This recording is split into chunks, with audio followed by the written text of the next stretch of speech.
大家好，我是玉小二，美食策展人。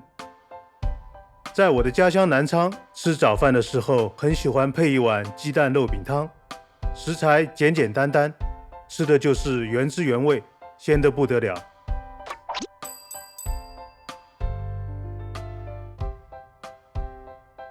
传统的肉饼是选择纯瘦肉来做，我喜欢选肥瘦3:7比例的梅花肉或者夹心肉，口感更好。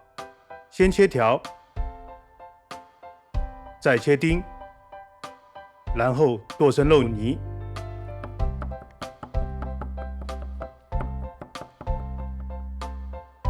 加盐调味，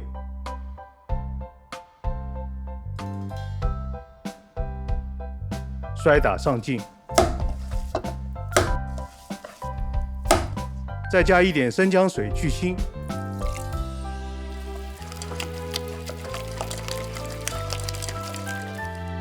最后加鸡蛋清和少许生粉，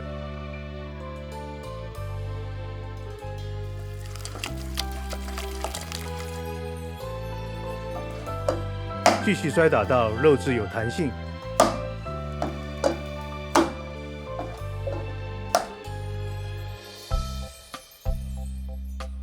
取一个平盘，在底部抹些色拉油防粘。把摔好的肉泥捏成一个肉饼，平铺在平盘的底部，打入2颗鸡蛋，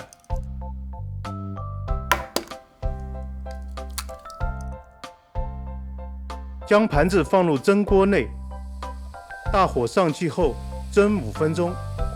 这一步是为了让鸡蛋和肉饼定型，加了汤之后就能浮起来。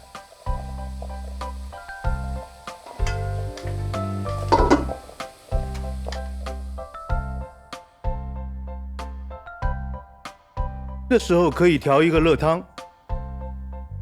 简单的做法是直接在沸水中加盐，有条件的也可以用鸡汤来做。将肉饼放在热汤中，上锅小火30分钟左右就可以了，多蒸一会儿会更入味。快出锅前撒几粒枸杞点缀，又鲜又香的肉饼汤就做好了。肉饼汤最经典的搭配是拌粉，早上来一份蒸汤拌粉，不要太满足。